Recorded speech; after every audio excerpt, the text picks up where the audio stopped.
Even though no longer in the body, they can be invoked through the name or the form they are used while in the physical plane. When we pray to the deity or chant their name, the corresponding divine vibration is automatically awakened and becomes available on the energy plane to guide and bless us. Swamiji has told that we have mastered the science of bringing the deity to the deities, divine to the deities, and express the divine through the deities. The whole science has been mastered in the Vedic tradition. The revival of temples will be revival of the world peace and world bliss. Revival of temple culture, the deity worship, where the people are made to look in. That is where the revival of Sanatana Hindu Dharma, Advaita Satya, is going to happen.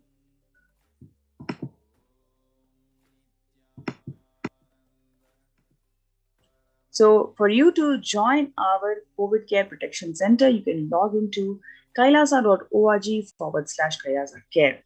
KAILAASA.org/Kailasa Care for you to join our COVID Care Protection Centers. It is for you to save yourself from this pralaya, from this mental breakdown.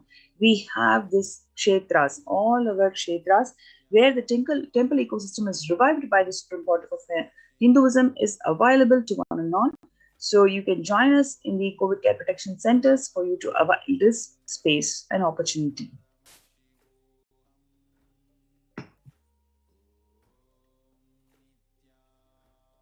Next, we're going to look into Kailasa's temple ecosystems. What are the contributions around the world in terms of Kailasa's temple ecosystems?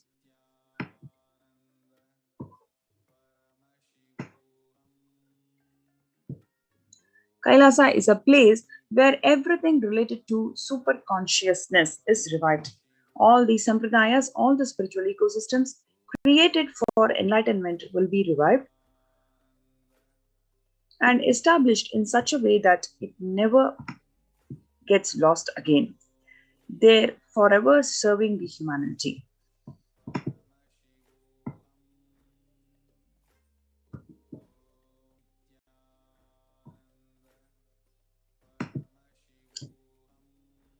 Next, we're going to watch a video on how the temple ecosystems can be revived.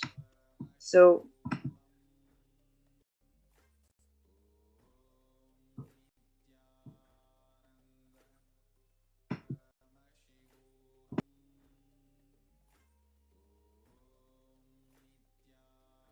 I am going to revive Hinduism by setting up a model community, enlightenment ecosystem. I'm going to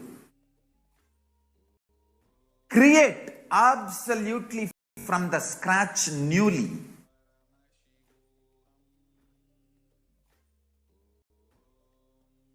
Self-sustaining, temple-based, Hindu ancient enlightenment ecosystem and civilization based on that. Understand? Kailasa is reviving the ancient Hindu enlightened civilization.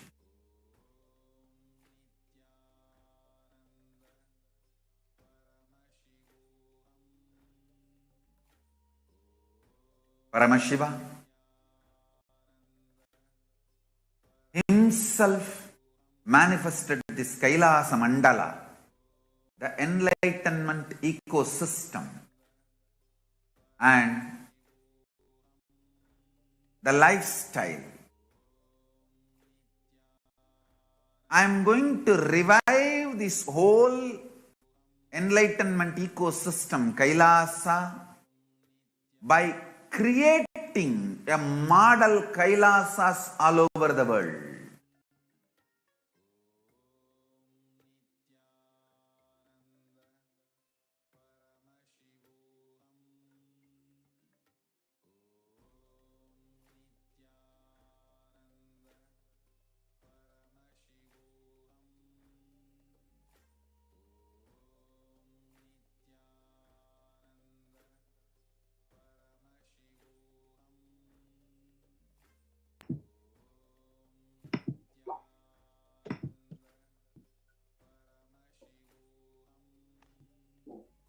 The adulation of violence in recent lifestyle has enabled disruption in several nations, affecting millions of people with mental disease, physical health ailments, defalcation of food supply, and pinpointed destruction to the infrastructure of several countries. The Supreme Pontiff of Hinduism, Swamiji, has dedicated his life and made it his mission to bring the global peace from ground level through the Kailasa's Department of Religion and Worship and Department of Human Services, to bring harmony in humanity, to create a life of freedom and peace for every individual on the planet through the revival of temple ecosystems.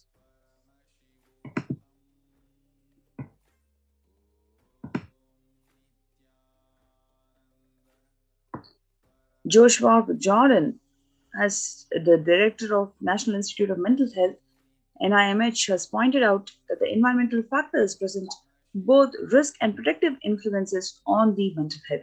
The temple ecosystems provide that environment, that vatavarana, that which can empower your mental health, especially the individual factors such as microbiome, natural and built-in components, and social factors. So all of these components are together presented in these temple ecosystems that can simply empower your mental health. From 1994 to this date, Supreme Pontiff of Hinduism has worked tirelessly in the revival of the temple ecosystems through Kailasa's Department of Religion and Worship and the Department of Human Services led by the Supreme Pontiff of Hinduism. This lifelong commitment to the mission and the vision, bringing global harmony, sustainable living, and reproducible ecosystems have been proved in building active, contributing temple ecosystems of the world. In 2006, following a meditation under sacred banyan tree in Adi Kailasa, peacekeepers of Kailasa, along with the children of Nithyananda Gurukul, celebrate the auspicious occasion of Deepavali. What you are seeing here is 2018, the peacekeepers of Kailasa and participants of Paramashivoha meditation workshop taking part in the celebration of traditional flag fasting ceremony. Here what you see is the Supreme Pontiff of Hinduism conducting the Nithyananda Purana program, a 2-day meditation workshop. Here what you're seeing is in 2006, the Swamiji has conducting this 2 days meditation workshop at St. Peter's Engineering College. The peacekeepers of Kailasa and the Supreme Pontiff of Hinduism embark on an Himalayan Yatra, traditional sacred pilgrimage to the Himalayan mountains and up the river Ganga. The temple ecosystems of Tiruvannamalai serves as a driving factor in maintaining the lifestyle of health, wealth, and well-being for the denizens of Tiruvannamalai, one of the remaining living temple ecosystems. The peacekeepers of Kailasa and participants of Paramashivoha meditation workshop has taken part in morning meditation and traditional puja or the ritualistic worship. The distribution of sweet butter as part of Krishna Janmashtami celebrations, the celebration of Lord Krishna's birth. Playfully colorful celebrations of Krishna Janmashtami, what you're seeing here.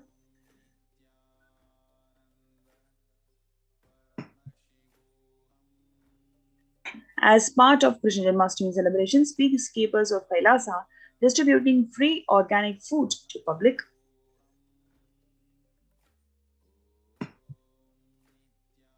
Peacekeepers of Kailasa, led by the Supreme Pontiff of Hinduism, take part in Kara Seva in 2016, the voluntary contribution of physical service towards cleaning and construction of the temple.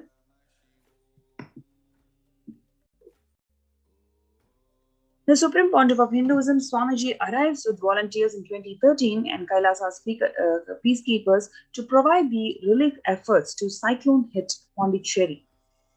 Through the distribution of food, water, and basic necessities, medical camp, and clearing the local roads for further relief efforts. What you're seeing here is the Thane flood relief food preparations. And you also see the medical camps that was established. So with a lot of hard work and authenticity, the Supreme Pontiff of Hinduism has established these Kailasas ecosystems around the world.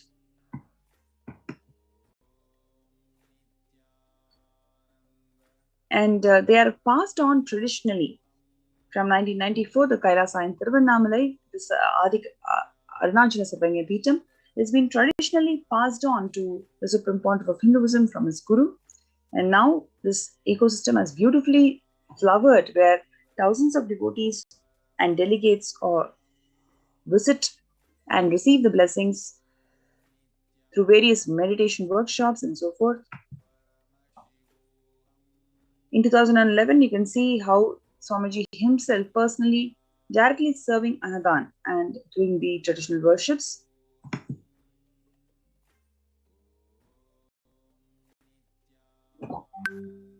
Here you can see thousands arrive to celebrate the enlightenment ecosystem and to traditionally meet Swamiji and get the blessings. So, and these temple ecosystems are established all across the world. And what you're seeing here is the Tiruchengodu Adinam. And this is the Adi Kailasa Nithyananda Peetham in Vidadi.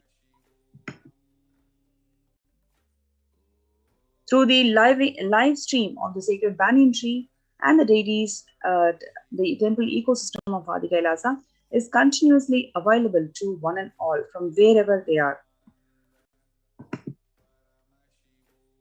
Adi Kailasa Nithyananda Peetham in Vidadi, the continuous flow of worship and the temple services.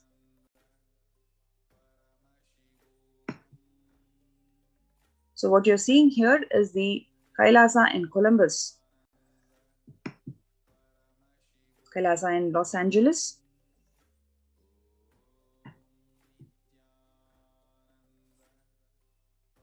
housing 80 plus deities, and it's one of the largest Hindu temple ecosystems of the West. Now what we are seeing is Kailasa in Seattle.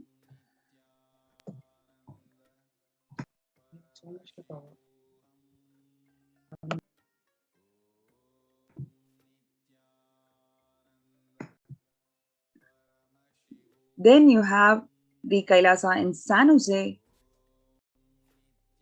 So these are all for us to understand how these Kailasa ecosystems are established around the world. So this is Kailasa in St. Louis, where one of the tallest Venkateshwara deities in the North America is there with his consorts, Sri Devi and Bhudevi.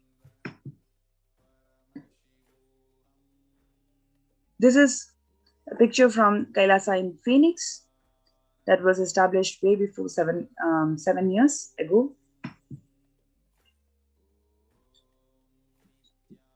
So this is from Kailasa in Houston, Texas, that was formally inaugurated in 2017, and it is declared as the Parihara Sthala for all the Navagraha doshas.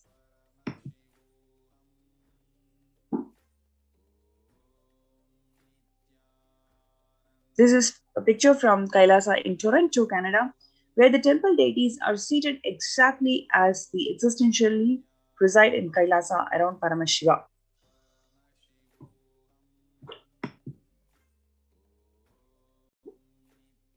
Kailasa in Toronto, that is alive and active from 2011 onwards, has been blessed to radiate the superconscious energy of Kailasa. This temple ecosystem goes on providing various temple services to the community, such as Annadan and other traditional Hindu ceremonies. In this way, the Department of Religion and Worship, along with the Department of Human Services, consider that happiness to be the highest fundamental right for all the human beings. The ultimate goal of Hinduism and Kailasa, led by Swamiji, is the material and the spiritual well-being and the prosperity for the humanity. So to join us in these COVID care protection centers, which will offer you this beautiful temple ecosystem, especially during this pralaya, you can join us in kailasa.org/Kailasa Care, aasa.org/Kailasa Care.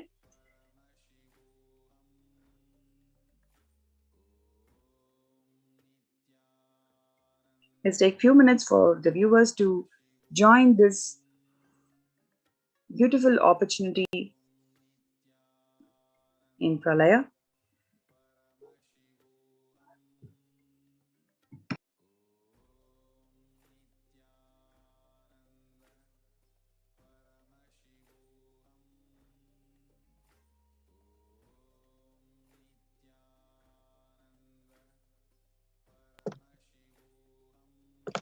And now let's go over the contributions from Kailasa's Department of Religion and Worship during this COVID-19 pandemic.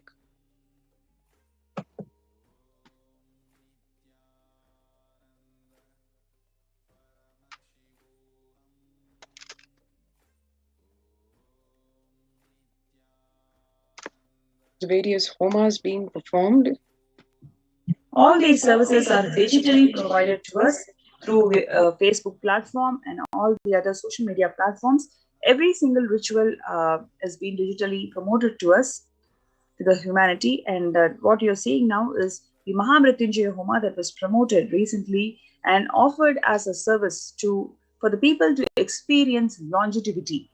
We can offer the prayers to Mahamrityunjaya, who is an embodiment for gracing the humanity with longevity. So all these homas are promoted and offered as a service digitally for the whole of the humanity to benefit.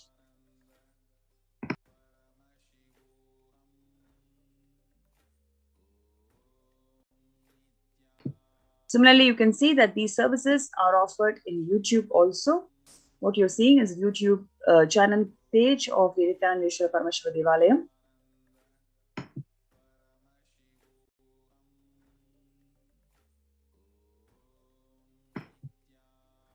Yes, you're seeing how these traditional rituals, though you are not able to personally visit any of the temple during this COVID-19 time, the Supreme Pontiff of Hinduism has enabled these digital services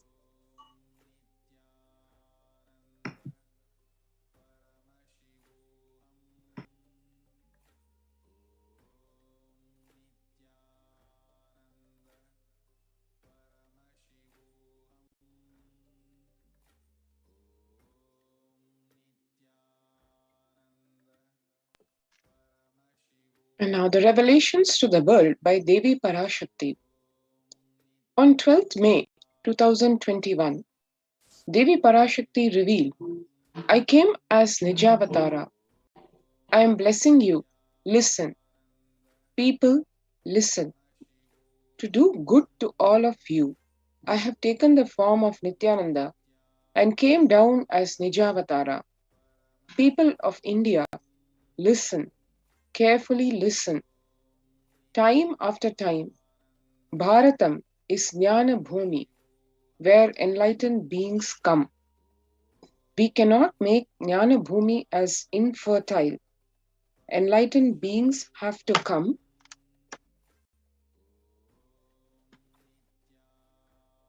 They have to live. It has to flower. Few hypocrites, because they are stuck in delusion, we cannot sacrifice the world. Cosmos cannot be destroyed. The ship I did to save cosmos from being destroyed, that is called Adi Kailasa.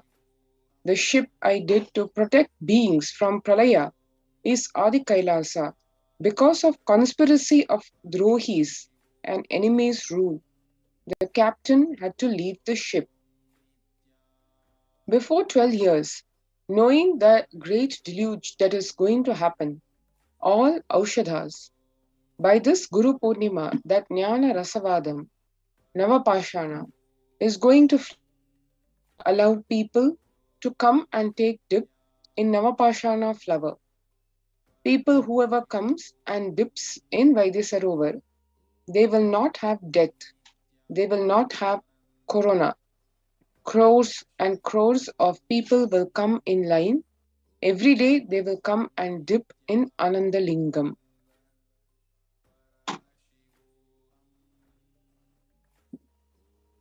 Listen well to my words, Devi continued. For India, I made ship as protection. The Nithyananda Navapashana Lingam in Vaidya Sarovar. Go to Adi Kailasa. O Indians, listen.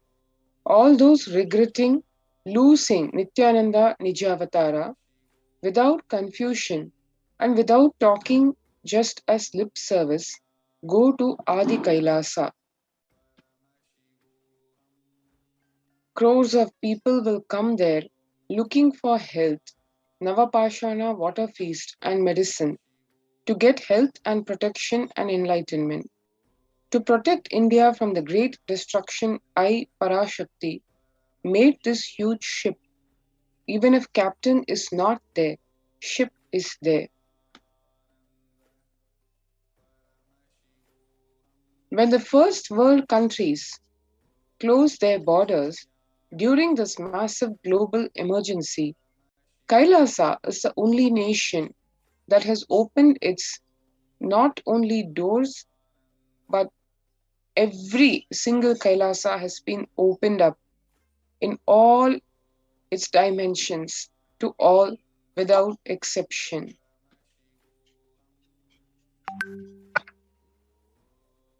To join the COVID Care Protection Centers, register now through the link https://kailasa.org/Kailasa Care.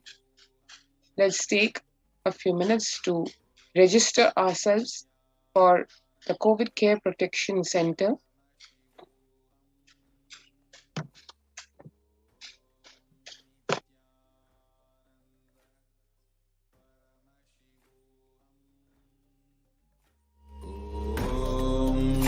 Nithyananda Paramashivoham.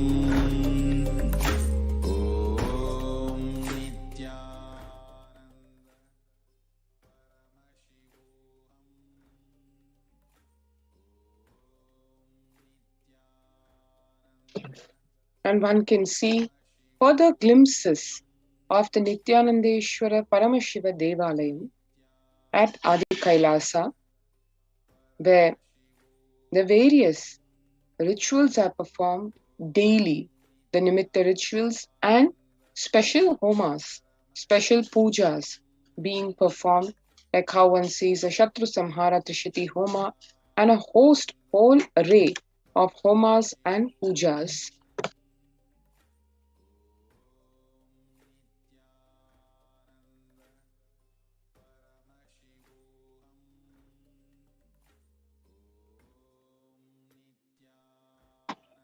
The further rituals that are being performed exactly as per the Veda Agamic injunctions, under the direct guidance, direct supervision, and literally the micromanaged training given to the Balasans, the sannyasis of the Sovereign Order of Kailasa, in performing these rituals with the ultimate authenticity, with extreme attention to the detail, that so as to ensure that the rituals are performed exactly as per the Veda Agamic injunctions, the same steps being done with the absolute space of devotion and the space to ensure that whatever these rituals are meant to give,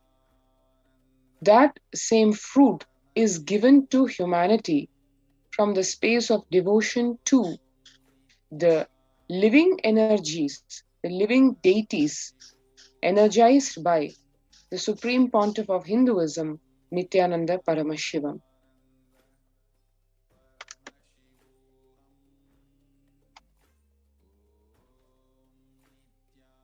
The traditional marriage ceremony, the various Brahmotsavams or the 10-day celebrations, and in this time of global crisis, when the corona pandemic is causing not only physical destruction but also collapsing the minds of people, mental breakdowns. Temple is a huge support, a huge pillar in yet another way, yet another time, to ensure that one is spiritually protected from this COVID-19 pandemic, and therefore to avail of this COVID Care Protection Center. Register now through the link https://kailasa.org/Kailasa Care. Just be alive for next 3 years. Don't die within next 3 years.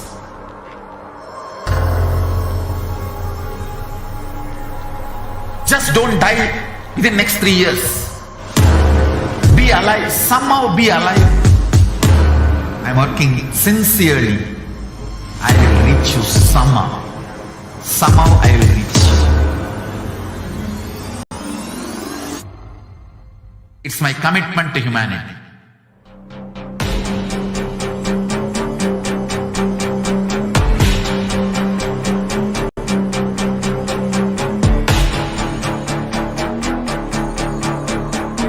Just don't die within next 3 years. I will reach you wherever you are, whichever corner of the world you may be. I will reach you with enlightenment. You manifesting the space, state, powers, being, Paramashakti. It is possible, and it is possible for you.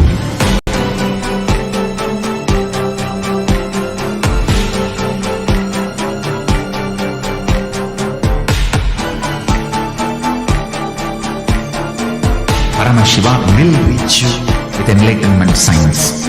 I know he is going to do the job. Just be alive for next 3 years. Nothing else.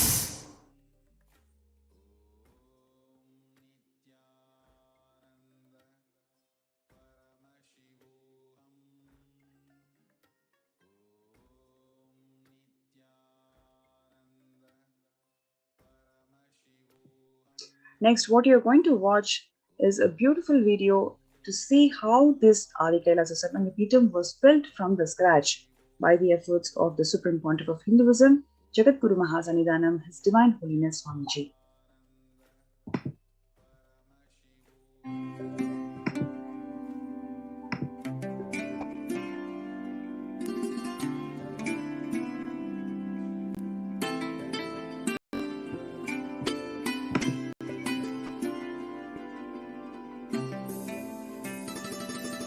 It's on you.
Persecution.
Paramashivoham.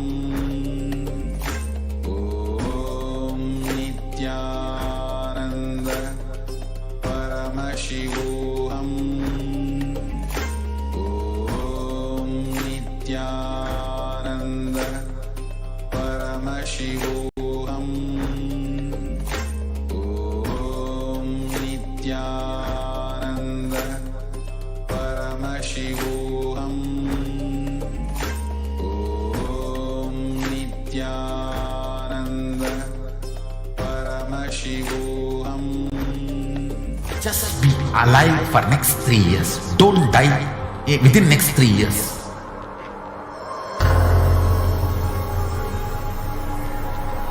Just don't die within next 3 years. Be alive. Somehow be alive. I'm working sincerely. I will reach you somehow. Somehow I will reach you. It's my commitment to humanity.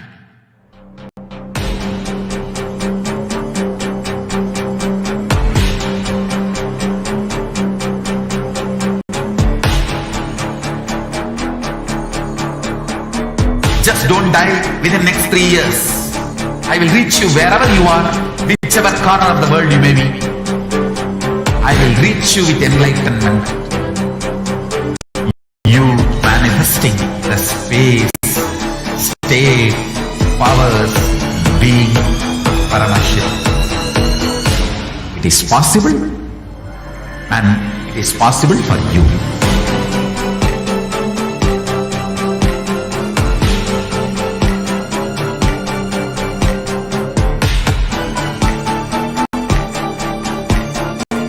Paramashiva will reach you with enlightenment science. I know he is going to do the job. Just be alive for next 3 years. Nothing else. Just be. Flourish spiritually.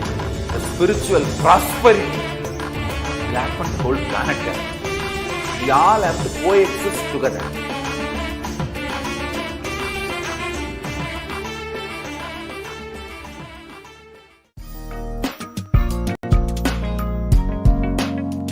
We get you health. We get you ability to build beautiful relationships in your life. We get you direct spiritual support, and we make sure you become wealthy.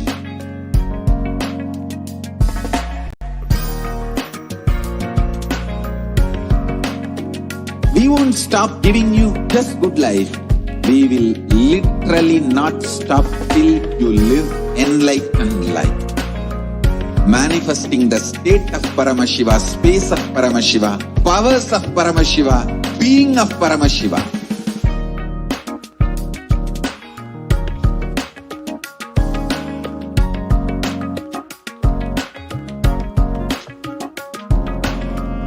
Whole world should become Kailasians. I want the whole world to know Hindus have something great to contribute to the world.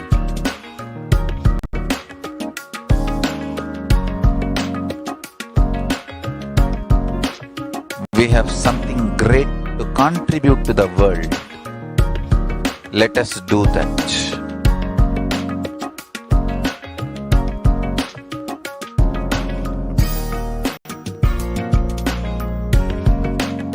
Kailasa is proper customized spiritual service helping you to identify your root patterns of suffering.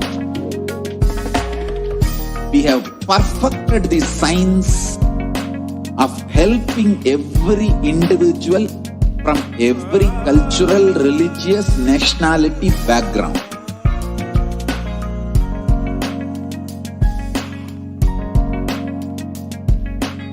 You will have lowest reactionary assumptions highest awakened response, alive response for life continuously.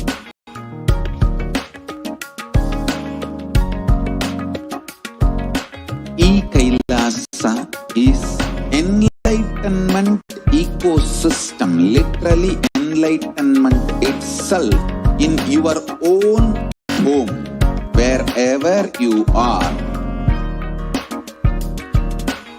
Proper customized spiritual service helping you to complete with your life negativity, withdrawal from life, self-hatred, self-denial, self-doubt, so much of tiredness, laziness. We can support you, aligning your diet, your attitude, your aptitude, your understanding about life. We can help you with everything.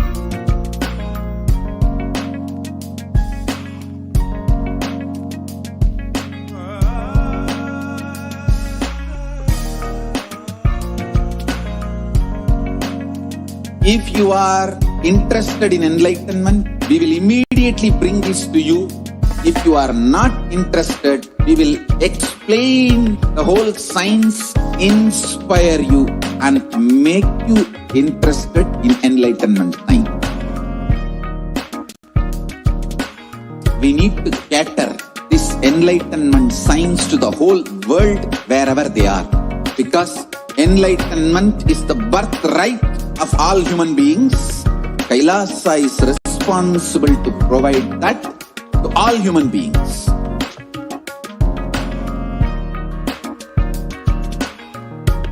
Kailasa is the totality of the knowledge.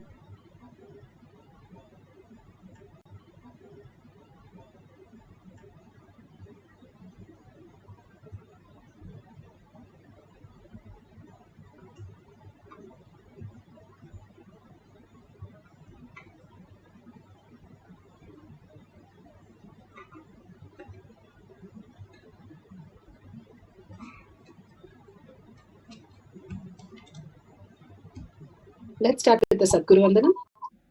Nithyanandam Paramasukhanam Kevalam Jnanamurtim Dvandvatitam Gaganasadushnam Tattvamasya Lakshmyam Ekam Nityam Vimalamachalam Sarvadi Sakshi Bhutam Bhavatitam Trigunarahitam Sadgurum Tam Namami. Let's go through the disclaimers. Security measures. No photography, video, audio recording. Important cautions.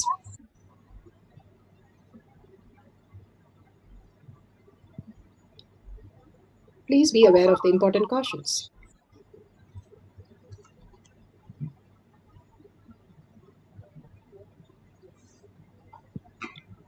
What is spa manifestation? Let's hear from Bhagavan himself explaining what is spa manifestation. Turyatita in your whole being and doing, manifest all the powers. Understand, power manifestation is nothing but cognitive shift. It is not work. It is cognitive shift. Understand? It is just cognitive shift. It's not work. Beautifully, Bhagavan explained what is power manifestation. It is cognitive shift. It is not work. The science of power manifestation. It's a science because it is repeatable and each one of us can manifest. Science of power manifestation is authentic, time-tested, scientific and foolproof. The pramanas, the evidences that each one of us can manifest all the powers of Paramashiva, experiencing the superconscious breakthrough. And the scriptural references, Shastra Pramana, the eternal unchangeable truth revealed in the source scriptures, the Vedas and the Agamas. Apta Pramana, experience and the results of the Aptas, the Rishis, Munis, Ganas, Nayanamas, Alvars, Siddhas, all of them are authority of Hinduism. The Vedic Rishis and the scientists who time-tested and verified the science of power manifestation. Atma Pramana, account of His Divine Holiness, Bhagavan Nithyananda Paramashivam, this millennium's avatars, personal experience of each power manifestation, Bhagavan's very own Leelas. Shakshi Pramana, the experience of the disciple, devotees, followers all around the world, like all of us, manifesting the powers of Paramashiva, initiated by Bhagavan himself. Whoever comes, Bhagavan has beautifully said, whoever comes to the Kailash Kotiyadma, I myself will manifest through them. The initiation, the entanglement that happens, Shaktini Pada. Pratyaksha Pramana, the scientific study measuring the effect of being in the enlightened state. Again and again, Bhagavan beautifully shows us that the consciousness that is the very nature of us can be experienced as our reality. And each one of us can experience having a thoughtless space. Thinking is not required for life. Only the Paramashiva space is the way to manifest our reality. Let's go to the Shastra Pramana. The Shastra Pramana are the eternal, unchangeable truth revealed in the source scriptures, the Vedas and Agamas.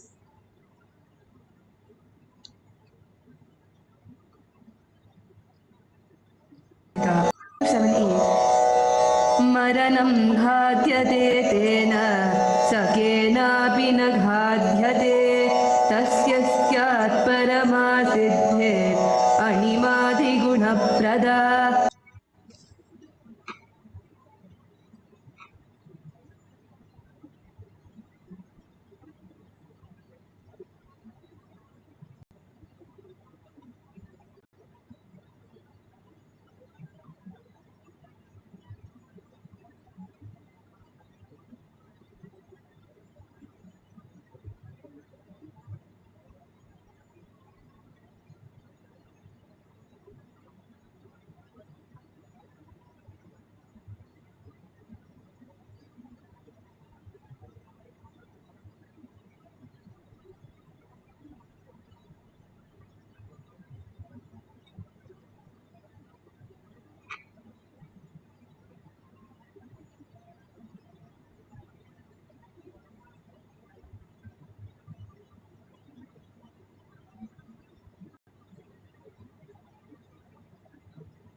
आनंद परम शिवोऽहम् ॐ नित्यानंद परम शिवोऽहम् ॐ नित्यानंद परम शिवोऽहम् परम शिवोऽहम् नित्यानंद परम शिवोऽहम् ॐ नित्यानंद परम शिवोऽहम् ॐ नित्यानंद परम शिवोऽहम् ॐ नित्यानंद परम शिवोऽहम् ॐ नित्यानंद परम शिवोऽहम् ॐ नित्यानंद परम शिवोऽहम् ॐ नित्यानंद परम शिवोऽहम् नित्यानंद परम शिवोऽहम् ॐ नित्यानंद परम शिवोऽहम् ॐ नित्यानंद परम शिवोऽहम् ॐ नित्यानंद